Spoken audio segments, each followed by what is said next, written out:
শ্রী শ্রী ঠাকুরের আতুল চরণে প্রণাম জানিয়ে, শ্রী শ্রী আদ্যা জগৎজননী বড় মায়ের আতুল চরণে প্রণাম জানিয়ে, পরম পূজ্যপাদ বর্দার চরণে প্রণাম জানিয়ে, পূজনীয় আচার্যদেবের চরণে প্রণাম জানিয়ে সকলকে আমার রানন্দিত জয়গুরু বলে আমি আলোচনা প্রসঙ্গে প্রথম খণ্ড থেকে বলছি। শ্রী শ্রী ঠাকুর বাঁধের ধারে কলতলার পাশে খড়ের ঘরে চৌকিতে তাকিয়ে ঠেস দিয়ে শুয়ে আছেন। চতুর্ভুজদা এসে প্রণাম করলেন। শ্রী শ্রী ঠাকুর স্নেহ কমল কণ্ঠে বললেন, চতুর্ভুজ, এবার লেগে যাও জোরে।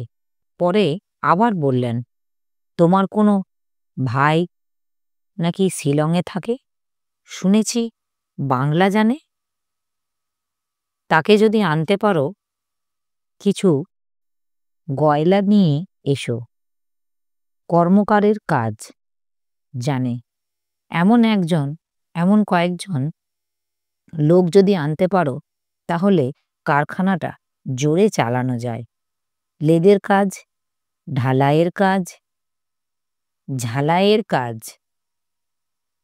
ইলেকট্রো প্লেটিংয়ের ইত্যাদি জানা লোক হলে কারখানা থেকে তাদের খরচ বেশ চলবে।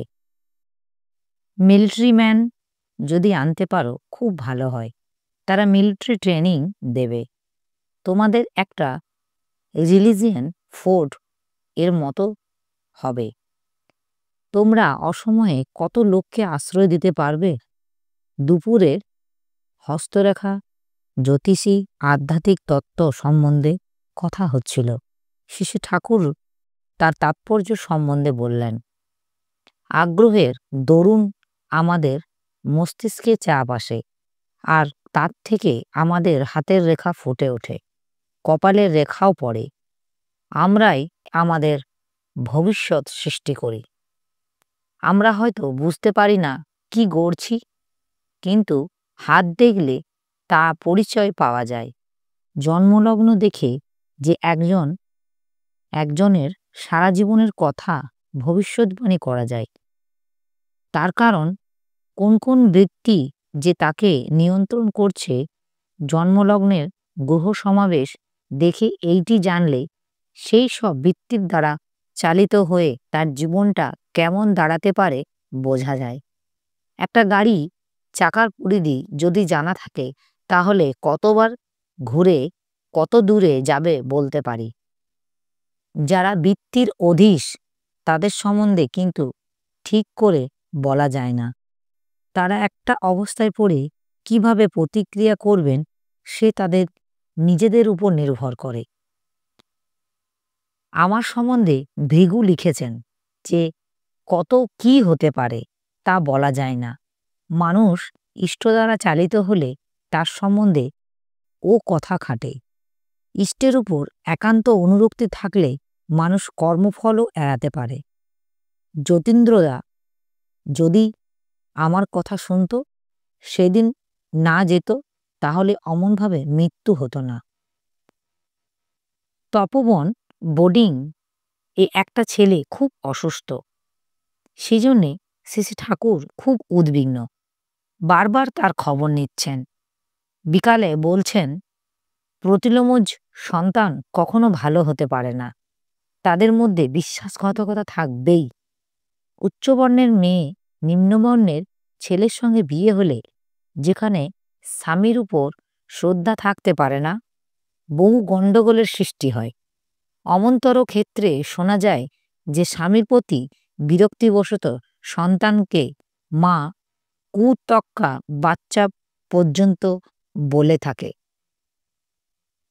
অর্জন আর সংস্কারের ঢের তফাৎ। নিউটন ছিলেন সংস্কারসিদ্ধ গণিতজ্ঞ, তার চাইতে কেউ হয়তো ভালো জানতেও পারে, কিন্তু তাদের মধ্যে গণিত সহজাত সংস্কার তার স্থান নেয়নি। সহজাত সংস্কার যেমন হৃৎপিণ্ড স্পন্দিত হয়, কান শোনে, নাক নিঃশ্বাস নেয়, পা চলে। একটা বড় বংশের ছেলে হয়তো অনুশীলনের অভাবে একটা বনবৃষ হতে পারে, কিন্তু তার মধ্যে সহজাত সংস্কার সবই ঠিক থাকে। সহজাত সংস্কার এর যেখানে গণ্ডগোল হয়েছে বুঝতে হবে সেখানে বংশের প্রতিলোমের সংস্রব ঢুকেছে বা বিবাহবিধির ব্যতয় হয়েছে। এর দরুন অনেক সময় ভদ্রঘরেও প্রতিলোমজ সন্তানের জন্ম হয়। এমনও অসম্ভব নয় যে ব্রাহ্মণীর গর্ভে সূত্রের ওরদোষের জাত সন্তান ব্রাহ্মণ সন্তান বলে সমাজে পরিচিত হচ্ছে। তারপর বললেন, মানুষ এক শুনতে আরেক শোনে। অনেক সময় তার কারণ হয় বৃত্তি। এইসব থেকেই তার চরিত্র বোঝা যায়। মানুষ যে কি এবং কেমন সে নিজেই বলে দেয়। তার থেকে অন্য কেউ যদি কোনো সিদ্ধান্তে এসে কিছু বলে তাকে অন্তর্যামী মনে করে, কিন্তু ব্যাপারটা তা নয়। কার্য-কারণ সম্বন্ধ নিয়ে সব বের করা যায়। সে ভুল শুনেও অন্য রকমটা না শুনে ঠিক একরকমটাই শুনল কেন? যত গুরু ভাই মা বোনেদের আমার আনন্দিত জয়গুরু। আমার এই ঠাকুরের আলোচনা প্রসঙ্গে কিছু ভুল ত্রুটি হয়ে থাকলে আপনারা সকলে আমাকে ক্ষমা করবেন। জয়গুরু।